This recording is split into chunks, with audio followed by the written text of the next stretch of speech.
welcome back to a very long break from the ADHDads. I'm your host, CJ. I'm JJ. And boy, it's been a couple of weeks, I guess. We're just talking about that, bud, huh? Yeah. Last time we published an episode, it was with Sanjay way back when. He's probably put out a couple movies since then. So yeah, we've had a little bit of a break, but I think we could give a little bit of insight as to why. We had a lot going on in our lives. Both of us have been kind of keeping pretty busy. I know that, and there's a lot of change taking place, right? Yes, sir. Yes, sir. Yeah, it's we got hit with some whirlwind news over here. My father-in-law passed away very abruptly over these last couple of weeks here. So it was a very quick turnaround, 6-week diagnosis to lung cancer that had spread into his back and into his kidney and into his brain. And yeah, by the time we got diagnosed, it was 6 weeks until he had passed. So very quick, and a lot of time needed to be dedicated to family and getting things in order, and all the emotional support that was going on. So it was very tough around here, and it was our first time really talking about death with the kids too a lot. So having to show up for them. So yeah, man, it's just, you never know, you just here one day and gone the next. Just, God bless and be thankful and let the people that that are close to you, that you love them, because it does happen quick. So Yeah, so sorry for you guys' loss. Yeah, it's really difficult, and it actually, it makes me think of what you just said at the end there. It makes me think of something I saw just the other day, and it simply said, get get home after work. Don't spend more time at work. Take the time off to be at your kids' yeah, games. Just that the life that you live is, it's got a time. It's got a timeline that you aren't aware of exactly, and we all know that it comes to at some point an end. So do we really want to spend that, sitting at the desk, or do we want to try and spend more time, cheering on our kids and just kind of getting more hugs and stuff? I mean, I believe that's why we try to go to the office. It's not necessarily to, get in as many hours as possible at the office, but hopefully to get the quality life that we want outside of it. That's kind of the goal. And so when we yeah, when we see when we experience something, especially like such a sudden loss like that, it becomes that much more apparent. But I think it should be apparent always. Be mindful, and take that time to really cherish, because I think I said to the special woman I've been dating for a bit of time here now. I was presented with the opportunity to either go get my kiddo because his mom was feeling ill, or spend time with her, and that was a dilemma for me, because both of them are opportunities for quality time.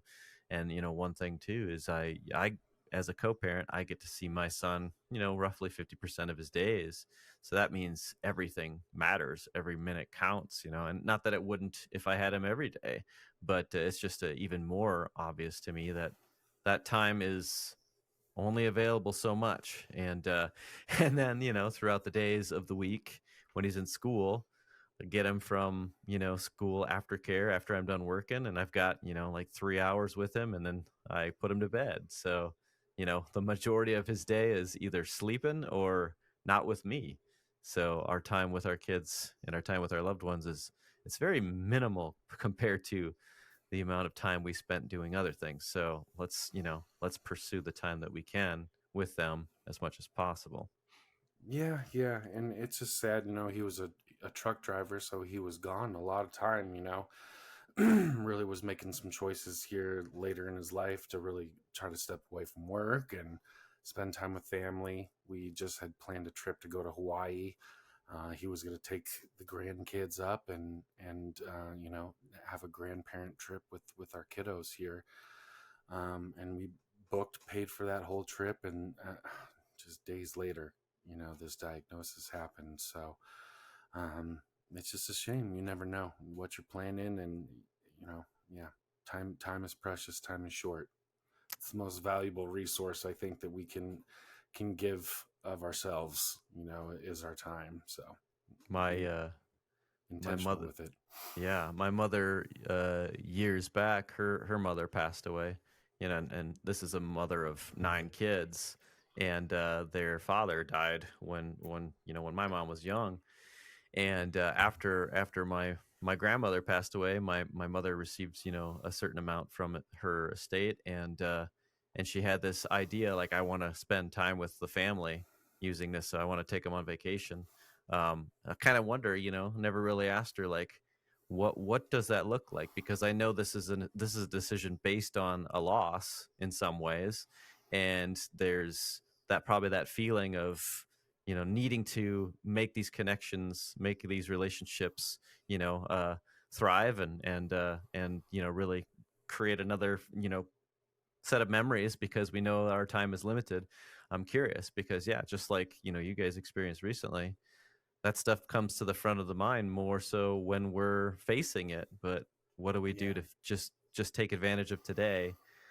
That's the tricky part, because our stresses of the daily life come back into play. Our kids still fight, and we have to deal with that. And when we're dealing with their arguments and their bickering and hitting each other, we're usually not thinking, okay, how can I really take in the time that I have with Yeah. them. Instead, we're just playing some sort of damage control, and trying to regulate the Yeah. situation.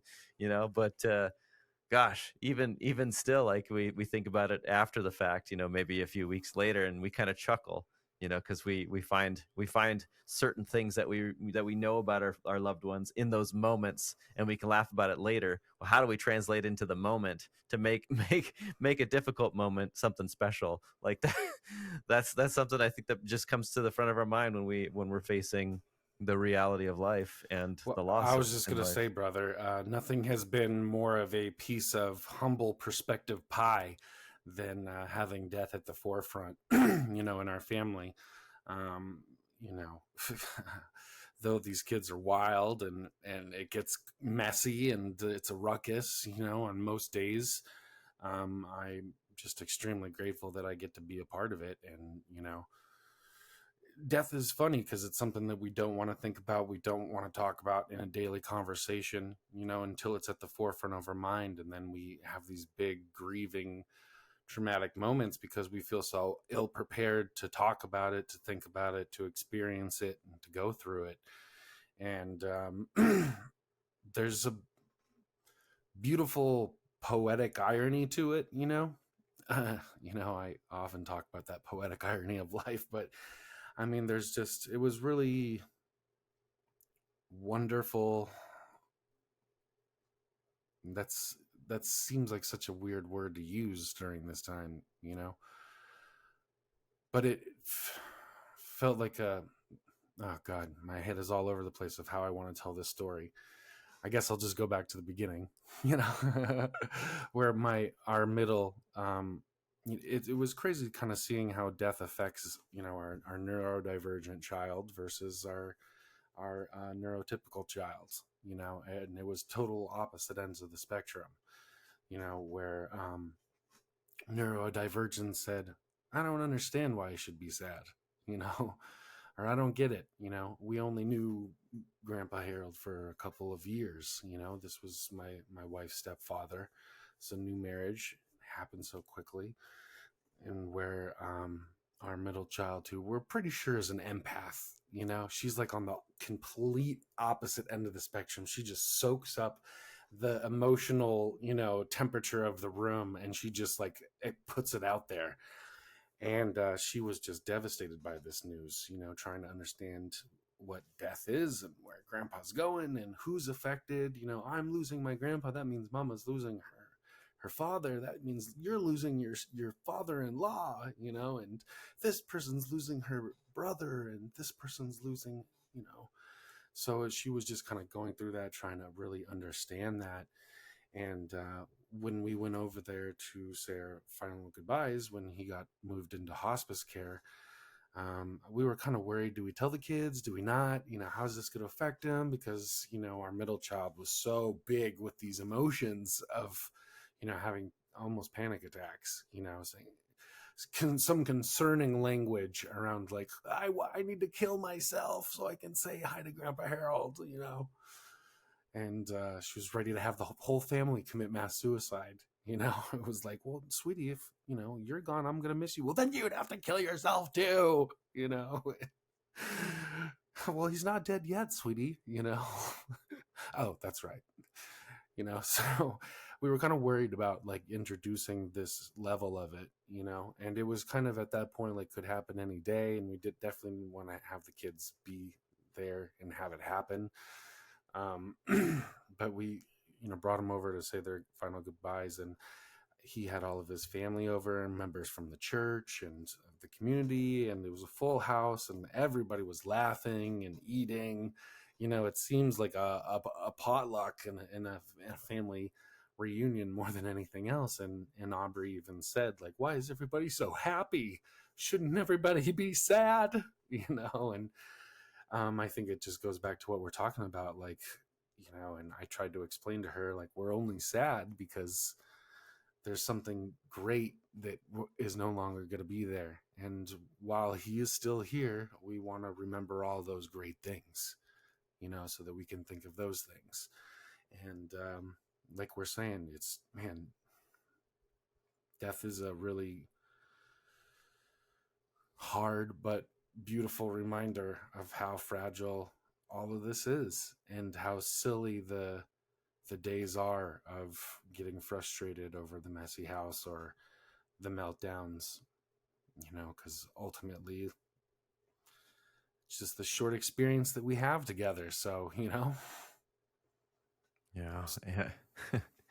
And it's so interesting, you know. I mean, as you are some, you know, in a family that has especially two daughters who are, you know, processing that in death in their own ways, you know, you get to really see what that looks like on a spectrum of with kids, you know, kids who are still trying to understand that more. You know, they're not in their teen years, and you know, I think when you get into your teen years, there's a greater understanding of the depth of all of that. But when you're younger, it's still an area that's confusing, and yet, you know, we don't want to underestimate just the ability of our children to try and process that. And sounds like, you know, as an empath, she was going through so much of the experience of loss, and probably, you know, trying to just come up with some sort of thoughts as to what does this look like for me and my life, and the loss that I experienced through the process. Do I have any control? Is there anything I'm responsible for here?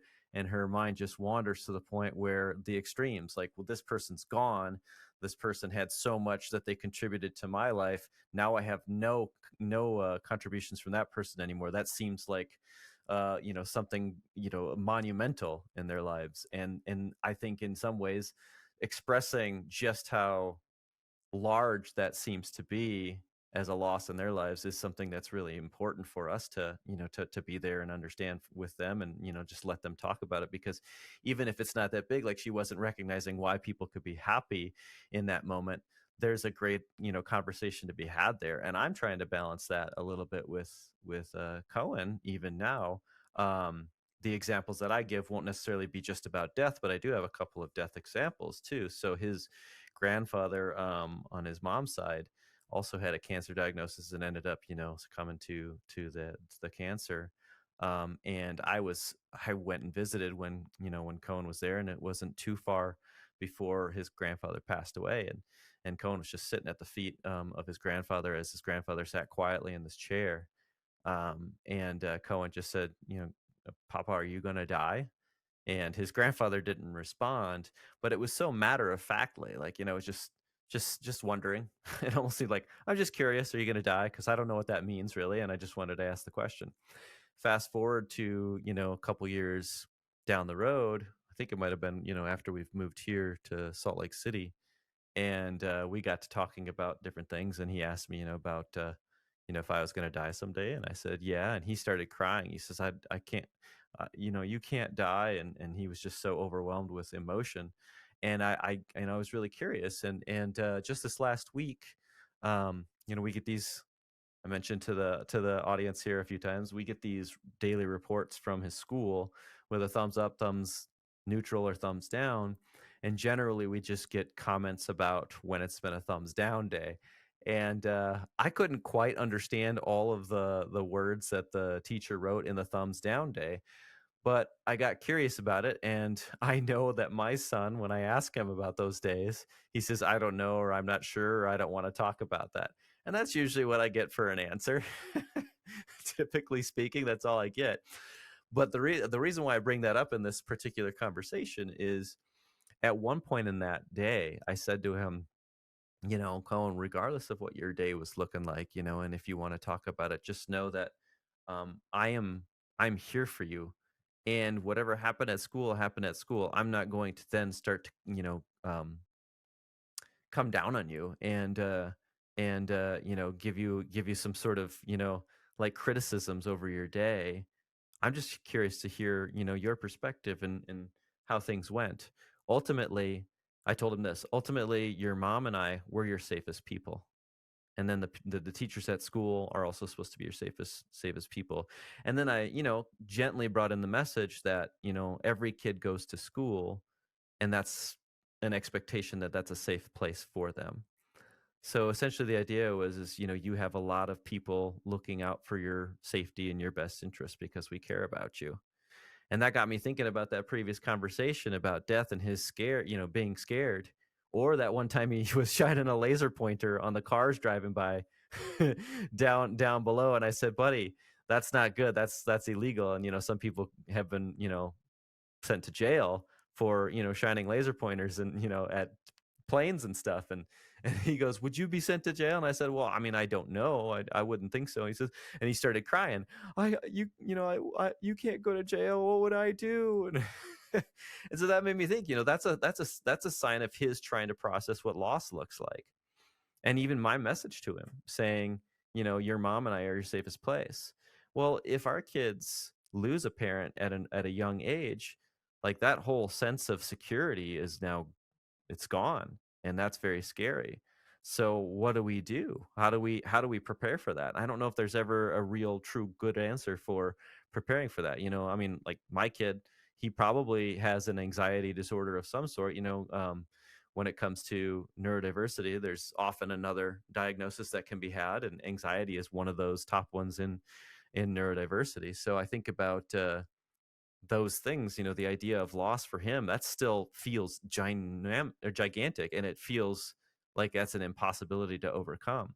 So what do? I remind him that I'm in a safe space, and I have to stick to that word, damn it, which I don't always do, which is why I said damn it just now, because I tell him I'm his safest person, and his mom is his safest person. But truth is, sometimes I lose my cool.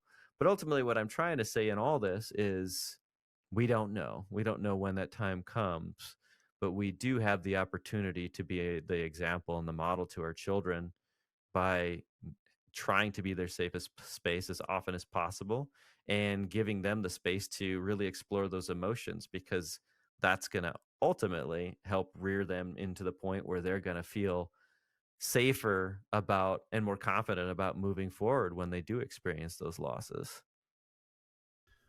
Yeah. I remember being terrified of death as a kid. I would hyperventilate myself late at night thinking about that anxiety, much like our middle child. And I remember, having a lot of conversations with my dad and feeling a lot like Cohen, like why, being asked, why did you do this? Or what was going on? And me just having the I don't know kind of mentality. And there was safety in that, because, well, first of all, you don't know because you're a kid and you don't have that verbiage to really kind of like understand the psyche, right? And as I got older, I think that I guess maybe wanted more in those conversations was maybe questions to ask or help probe the I don't knows, you know, because though I didn't have the tools or understanding of why I did it or how or what was going on with me internally or who I maybe was at that moment, maybe I think our kids are still looking for us to lead in some way, of what kind of questions are the questions to ask when we're feeling so overwhelmed by I don't know, you know. So, and I know you're really good at asking good questions, JJ. So, but I wonder I what don't those know. questions are, you know?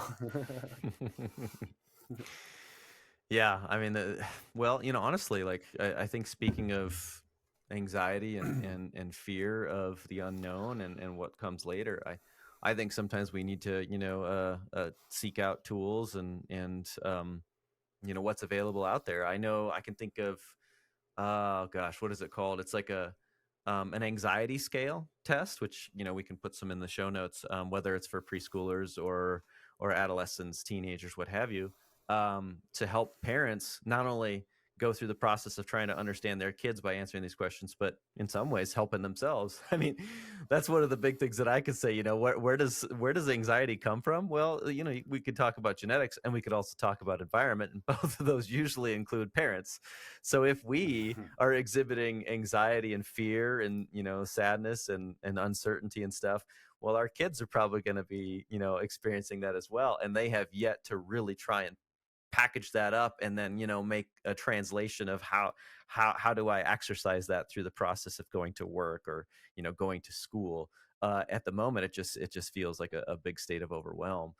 So when our kids are dealing with it, it looks a little different than when adults are dealing with it. Like if I lost a parent, somebody that's really near and dear to my heart, I could probably tell myself, I imagine someday I will, someday in the near future, I will be able to experience the joy of laughter with friends. I'll be able to have, an ability to joke and to enjoy just my everyday. Like I won't go through every single day just saying, I lost this person, and all hope and joy is now gone from my life. So we have that. I think we have that natural tendency to just kind of continue on, but, with our kids and even with people who experience greater levels of stress and anxiety and depression, that can take a lot longer time. And what do we do to help support somebody in those moments? A lot of times it just simply looks like, I'm here for you. I mean, we've talked about this a number of times. Like, whatever it is that you have on your mind, I'm here to listen. And then, of course, the worst thing we can do when somebody's experiencing a tragic loss or extreme stress is to say, well, you know what you could do, or in a way to get through it. Or the worst one of all, when you're experiencing losses, um, it'll get better. You're going to get through this, which is true. But I think when somebody's experiencing sadness and they want somebody to be there for them, they're not just wanting somebody to say, yeah, well, you'll get over this. Because that's not expressing the power and the strength that they have within. That's basically telling them right now you're experiencing something that you shouldn't, and in a while you won't anymore. So it's Yeah. not really talking to the moment. Well, I think it's important for us to be really conscious too of this process as an adult and versus how it translates in our kids' experience. Oftentimes, like you say, we have these skills that, though I'm grieving, I still need to function at work and I still need to go do these things and take care of these responsibilities, where our kids don't really understand those switches, those transitions, and those paradigms. So, and we oftentimes just kind of move through the space, and I'm grieving, but, have to keep doing these things. And maybe we talk about it less and less. And I think it's really important during this time to be checking in daily with the kids, because though I didn't see much emotion on the neurodivergent experience side of things, there were some nuggets in there. And, I was talking to my therapist about this too. And she said, I would watch out for your oldest, like she's going to have a moment where she's going to process it, or it's going to come out in, a way that maybe you're not expecting. And she just wrote, yeah, her grandma a Mother's Day card, and in it she said, "I'm so sorry that you lost Grandpa Harold, but don't worry, I love you more than him." Which was Yeah. just her way of saying, like, I love you, I got you, and our Right. love is strong. Um, And perhaps in there too, she's she hasn't written down the exact reasons as to why she's stating it in that way. But there's memories, there's memories of grandma and there's memories of grandpa in those statements. So she's giving an insight to what she's thinking, maybe not telling the whole story, but she's giving, reassurance and support and comfort as best she knows how. And what's beautiful about that is then you can turn the conversation and onto her and say, yeah, what were some things about grandpa that you really noticed and you really liked, something that made you laugh, something that made you scared. And then what does that do for you? Like, what would you like to, how do you see yourself doing that? What were the influences from this person, in those memories that you could see yourself doing in the world? Like, Yeah, sometimes giving the kid the opportunity to be empowered in the moment, through the process of the loss, I think can really help them get through as they are trying to also process emotion in a different level that we do as adults. yeah, yeah. And again, I see my oldest trying to understand that and to practice that, as we go along and talk about this, where my middle is still in the stage of like, don't mention the word DIE. You know what it does to me, so she's not even ready to like look at it, which again I feel like is ever more important to help process and ask those questions so it doesn't become an I don't know kind of thing, where she just shoves this emotion down because she doesn't understand it. Yeah, and that's why I think it's really helpful to be there alongside them and try and understand what level of of I guess severity, maybe we could call it that. Like, what level of severity is this, influencing their lives? Well, not just severity, like how often are they thinking about these, tragedies and death and stuff? How intense is the emotion? Like, maybe it looks like, I don't know what's going to happen to me in a few years. I'm scared all the time that I'm going to die, or I'm scared that, daddy's going to get in the car and not make it to work and die. That sounds like that's something that's pretty intense. So it's a good opportunity to have a conversation, maybe again, like go through the scale test of that. I mentioned the severity and you know h- I guess one of the big ones too is, what does that look like over time? So Mm-hmm. do we have this conversation? Does this conversation kind of lessen over time with them? Do they keep it at the front of their minds? Do we need to talk like more seriously about getting them maybe the possible therapy help if we as parents see this as a thing that's ongoing? Um so keeping that conversation alive, but also letting the children kind of drive at it a little bit so we can understand just just how severe, just how much it is really kind of affecting their day to day. I think that's really, really helpful. And then the advantage of that, for doing that for everybody, the kids and us included, is that we know what level of support they're going to need as they grow and how they process emotion. And what are we looking at? Are we looking at something where we need to have an intervention of diagnosis with the therapist, or are we just still trying to just be there as regular parents to support? And yeah, you have an empath and you have a neurodiverse kid there who are giving you two different stories and two different ways of processing death. And they're already keeping that conversation going in I'd say, a relatively healthy manner as a family. And then just kind of navigating through the process of continuing that conversation over time gives us a better understanding of what are we looking at to support our kids and ourselves as in the months and years continue. Well, we definitely got some good one-on-one time in during this process. Both my wife and I are work from home, so we can take time and work from different remote locations, as this is going on. So she went to go stay with her mom and help with the end of life stuff, which was really a blessing to my mother-in-law, but left me with the kids for 3 weeks. So, it was complete chaos, but we had a lot of good movie nights and cooking and eating junk food and making forts and having sleepovers, so I feel like I really got some good time in with them despite all of the the the drama and stuff that was going on, which I think is, still possible while all this stuff is going on, to still create some stuff, so but it was hard on everybody. We're still grieving, and he just passed away last Tuesday, so it hasn't even been a week here yet. So mother-in-law's coming to move in with us for a while, so life's going to change in big ways, and we'll find routines around that. But I'm honestly just blessed to have the family that we have in going through this. And it was a beautiful experience to see all the people gathered around him. And honestly, I hope that in my end of days, I can have as many people filled in my house and hear as much laughter as he did towards the end of days. Because as fast and as tragic as it is, that was beautiful. Sorry, I'm getting a little choked up again here thinking I about mean, it, but really makes sense. I think we get choked up, around these times because we do remember all the reasons why we were so grateful for that life. I'll share with you, my grandmother was one of the.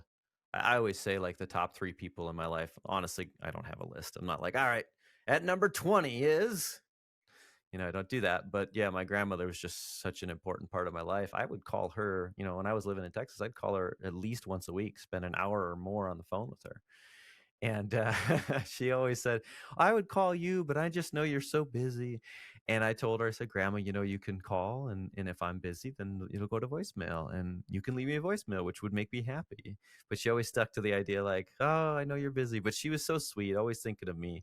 There was a time when I was young where my favorite pie, which I wasn't into pies really, but my favorite pie was coconut cream pie.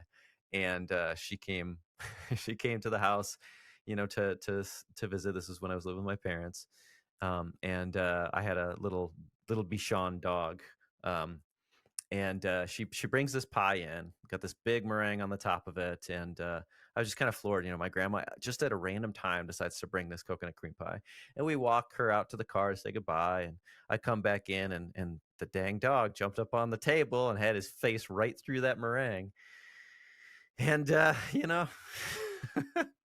stupid dog, but I loved that dog. I miss that dog. Just like well, not just like I miss my grandma, but I miss my grandma so dearly. And I wish I could have heard her voice, on a voicemail, could have kept that, but that just didn't happen. So I have the memory of her voice in my head now, but it's also, it's also cherished still. I miss her so much. And, when we had her funeral, my dad, he wasn't capable of being up in front of, the entire church to speak the letter. So I read his letter, that he had written about his mom, in the service, and that was really touching for me. I felt very honored. And in addition to that, my dad has made a good impact on the people around him in the community, and he's been on the fire department for so long, that he's made a lot of great friendships. And a bunch of the firefighters from my hometown went to the cemetery and stood in a line, to pay their respects to my grandma and to my dad, at the same time. My dad afterwards just went up and shook all their hands, and then I was the first person to I felt I needed to do this. I went up to my dad and just like gave him a huge hug and just started crying. And he said, "Yeah, grandma, she was an amazing woman," and I said she was the best. And it was really hard, but the truth is the reason why it was so hard is because there's just so much good, so much. Like if I can say she's in my top 3 of all time, like there's just so much influence and legacy that she left, on the family. Just there's so much impression on my life that she created. And to be able to like see the people there was a reminder, like, yeah, it went beyond just my relationship with her. She didn't share just her special soul with just me. She shared it with a lot of people. And wow, if those people got, even 100th of what I got, they were extremely, blessed by that. So yeah, I think about just the amazing impact that we can have on people. And even if I die and I only have a few people show up at my funeral, I would imagine that those people did see the best sides of me, and I can be grateful that I did allow the best sides of me to be shared with the people I love.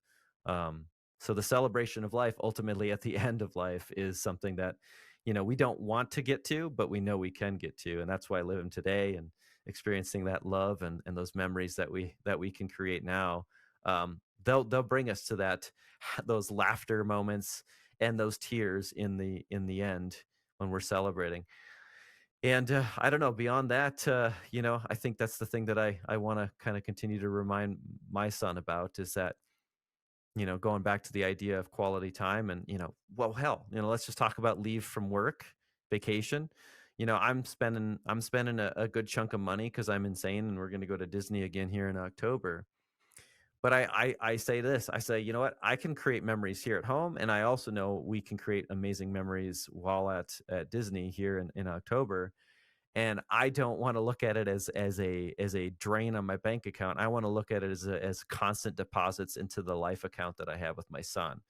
So man, yeah, whether it's my little dog who ate through my damn pie, and all the great memories that I could laugh at and just be appreciative of my first dog that actually saw me through my adolescent years, through my teenager years, through college, and even into my first career. Like my dog saw, I got to like raise a dog through all that meant so much to me, and it was so hard to see him go. But there was just the only reason why it was so hard to see him go is because there was just so much good that we stacked up together. And then my grandma, of course, by comparison, is just leagues beyond. She's up there in the stars, in the great galaxy of wonderful in my world. And if I can be that sad about and celebrating at the same time about losing my dog, then man, just imagine how much great great love and experience that I got from my grandma meant. So I get to carry that with me every day. Yeah, when my grandma passed, I was so ill equipped to think about death or handle death. I was 27, 28, and when she passed, she got dementia real bad and couldn't remember up from down. And, you know, um, when I went to go see her the last time, she was in and out of knowing who I was or what year it was. She thought I was going to the prom, and my grandma loved Tom Clancy novels. She read all these spy thrillers, and when she got old, that is like what took over her brain. She just got like paranoid. She thought that, CIA was onto her, and JFK assassinations and this and that. She was just in like these crazy conspiracy theories of spy novels and Tom Clancy writings. So it was kind of wild to see, and I remember feeling really scared, and when I was sitting with her, I just wanted to get out of that home and leave as quickly as possible. And then as soon as I did, I remember feeling so much shame and guilt that I just wanted to run from that, and how I didn't want to show up for my grandma. I just wanted to leave, and it's, I think, again, it's important for us to maybe think about this stuff before it happens and we feel so blindsided, because though it feels scary and intimidating, like there can be some really like cathartic and resolute moments to like our relationships, our trauma, our communication, our personalities, you know, and yeah, just interesting to see, from that perspective versus experiencing it now, and how my wife handled it, and how his family handled it, and how everybody grieves in their different ways and are affected by it. It's just a crazy thing, and I worry about myself too, like, God, from years of long of drug use and smoking cigarettes and pot, from my life, and what that has done to my body. And this all started with my father-in-law. He fell off of a ladder, and we went on to a family vacation to go visit my brother-in-law's new kid, and he fell off of a ladder helping him in the attic, didn't tell any of us, Went back to work 2 weeks later, was driving his truck and sneezed, and he said something exploded in his back. And he went in and they said, "Yeah, you got something on there. We got to go in there," and took some MRIs and said, "Oh, your levels don't look good." And, "What's this thing on your back?" They went in to do this back surgery, but then had to remove this cyst, found other cysts. And in a matter of him falling off that ladder to 6 weeks later, he was dead. I mean, it was that fragile of a thing, and we again had planned all this stuff to go to Hawaii together and had all these plans. And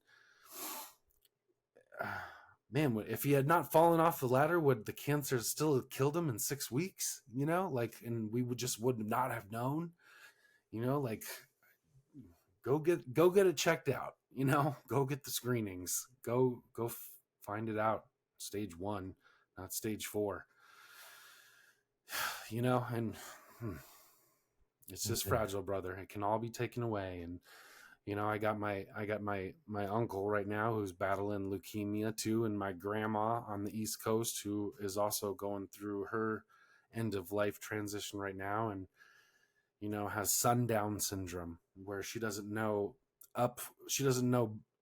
daytime from nighttime. Her brain is so confused that she does not know light from dark. And that, like, to be that confused towards the end of life, you know it's just Mm. sad and scary. Yeah. I tell this often now, probably because, we'll talk about the midlife thing. I'm not necessarily saying it's crisis, but it is funny. When you're young, or at least, for a lot of us, when we're young or like we're teenagers or something, we have to fill out forms at the doctor. Like, you have a family history of this? Nope, nope, nope. Hey, everything's a nope. That's cool. And then you get a little older, like, oh, yep, or yeah, that uncle had cancer. Yep, oh, that one died of a heart This attack. one died of Yep, this. That's yep. one my dad's got a pacemaker now. All right, yeah, he did have that. Yeah, Yeah, where's the diagnosed with select all this. option here? And then, now, I mean, I had my shoulder issue when I was, getting in the best shape of my life, and it wasn't healing up fast. And I'm like, well, that's some BS. And then finally they ordered x-rays. Oh yeah, you have arthritis. I'm like, all right, well, yeah, I guess this is just the way things are, and then I had something happen recently with, could have been my kidneys. They test only so much and stuff. The I guess the lab person called me up and they said, yeah, we found white blood cells in your urine. Do you have a history of kidney stones? And I said, no, and I don't want to start having a history of kidney stones. But it's like, yeah, when you get older, your body just starts to say, all right, things they're not gonna work so perfect anymore, and you got to take care of me. And we don't know what it's going to look like at the end of life. But you said something earlier about being afraid and, scared, and, maybe even feeling a little, I don't know if ashamed is the right way to put it, of how you had to respond to the death and the fear of that. But I kind of want to go back to the idea of living life today and being grateful, and putting in those emotional love deposits with our loved ones, because I think about the people that have gone before us, and they're probably thinking, oh, you were afraid in that moment that I passed, and it was tough for you. I understand that, as I understand you. Or you stayed and it was really hard for you. I understand that. You celebrated and you laughed. That's awesome. I'm grateful that you did that. That's probably what they would say to us. And our kids, who are experiencing all sorts of things and we're trying to be there for them, they probably want to experience that same, full range of emotions, and understanding why their heroes in front of them, who are leading them through life, think the way they do and respond the way they do, and can stand up or sit down or hide because they're scared. They want to witness all of that, or they would probably prefer witnessing all of that because they want to know what it looks like to really truly fully live. So yeah, living for today, because tomorrow we might not know when the sun is up or when the moon is up. That's, it's not because we're living out of fear, it's because we want to take advantage of the wonderful things that we have around us. I remember, again, going back to like the simple thing of having a pet. I had a friend who lost their dog, and she said, I don't think I could go through this again. And I didn't want to say, well, that's the wrong way to look at it. That definitely wasn't my thing. But what I tried to say out of comfort was, what I hear there is that this life was so precious to you and there was so much good that it was so much harder at the end to say goodbye to that. But I'd rather, of course, so this is what I didn't say, I'd rather be able to come to the end of life and say, "Oh, all those great things that we had, I'm gonna miss that. But you had them, and I could celebrate that." I'd rather have a dad who's there for me and cares for me and loves me and can comfort me. Um, and I hope I can do that for my kiddo, till a long time from now. But Yeah. I don't want to just hope for the long term. I want to create the good in the immediate. Yeah, and I guess that's the lesson that I guess I'm trying to put forth in this episode. If there's anything to take from this somber episode that we got into about death today, it's this the fragility of it, and like the presence that's needed to be like in this moment right now, and how precious this moment is. Because the vacation that you booked 6 weeks from now, we may not get to. It's like today, this decision right now. Like, how can we like maximize every bit of the squeeze from it? And like we got to take care of ourselves, and I'm hypocritical to talk about this over the last 3 weeks because I haven't been able to get up and go to the gym like I was. I probably gained about 10 pounds, eating all this pizza and takeout that I've been trying to survive on for the last 3 weeks. But I this experience really has taught me, like, we need to we need to we need to put time forth to take care of the temple, And I heard something, in a podcast that said, every man is willing to die for the kids. You hear everybody say, I would die for my kids. I'd take a bullet for them. But are you willing to live for them? Are you willing to wake up at 6 a.m. every day to make sure that your heart is good at the gym, to do some cardiovascular work?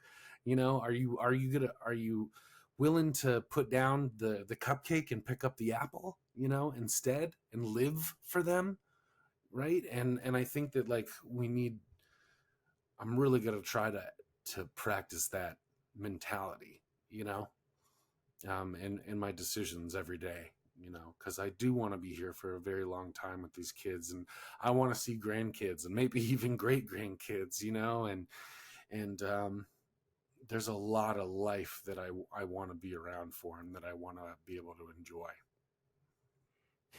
Yeah. Yeah, we think of the hero as making the big statement, the big life-saving moment and stuff. But the truth is that hero had to get up every day, hopefully. Get up every day and put in the work to be there, for the emotional support and for their own strength and health and well-being, to be able to get to the point of the headline making, heroic moments. It's I think I've seen it maybe joked on the Onion in some sorts, like, dad gets up today and eats an apple, and so we were like, oh man, he's amazing, he's a hero. But yeah, the truth is the daily everyday thing that you get into to keep yourself healthy and aware and to your best health through the majority of your days. That's what's going to create those lasting memories, those powerful moments that our children and our loved ones remember us for. And again, like, back to neurodiverse kids and kind of processing that, it might take a little bit more time, or they might tell us the story of a memory in their way, but it gets to the idea of what that connection looks like for them and why it was important. So giving over our story to them in the way that they see best to translate and put it out there later on as to how it impacted them, like, that's something. And that happens daily. That doesn't happen just in the big moments. I know my kiddo is really stuck on a lot of materialistic things right now. Like, he's always talking about the next thing he wants, the next toy he wants. But the truth is like, the emotion that really comes out of him comes from our connection.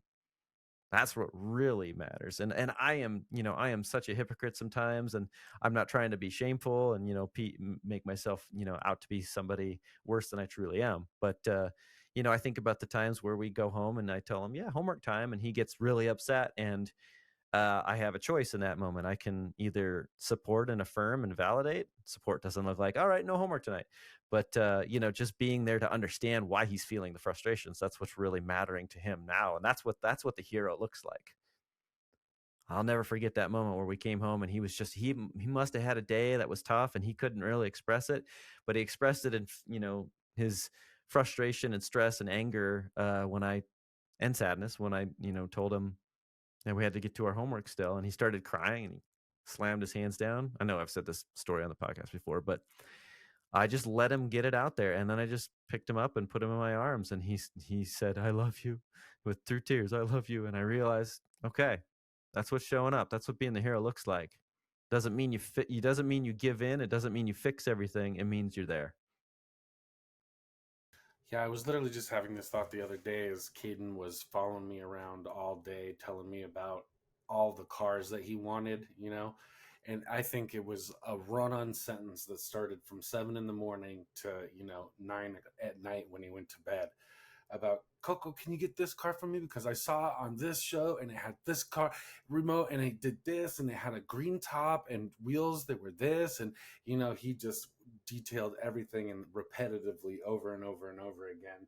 And I really wanted to and put my head through the car window. But I thought about this time when I was a kid, and I was like really into Zelda. And I was just like doing the same thing with my dad, following him around all day. Like, and then there's this fairy and then there's the sword, and then you got to go to this underground water temple, and then you got to go to this desert temple, and then there's this fish that eats you, and like I was just like into it, telling him all about it, and he was just like so dismissive and shut up, And my dad like was really into Lord of the Rings. Didn't read much, but he loved the Tolkien books, And that was like the first book I ever read cover to cover, like as like a 8, 9 year old. I didn't understand the lick of it, all these made up words and elvish language, But I was like, my dad loves this. I'm gonna read it, And that was like our thing. I thought that was our thing. My dad loves fantasy stuff. He loves elves and stuff. So when the Ocarina of Time Zelda came out, I was just like, this is how I'm going to connect to him, And it was so heartbreaking when he was just like, shut up, And that mind like flashed in my head as Caden was following me around all day with the cars, and I just had to turn it around to like what you're saying, like how lucky am I to be this person that he wants to share this with. He's so excited about these friggin' cars and he wants to share it with me, you know? And how great is that he feels so safe and comfortable and that we're best friends, that he can just talk all day about this freaking car, and we can have the best, at least he's having the best time, and I can have the best time too if I really take the moment to appreciate what's happening here and not my own feelings of how I want to get through it or whatever for myself.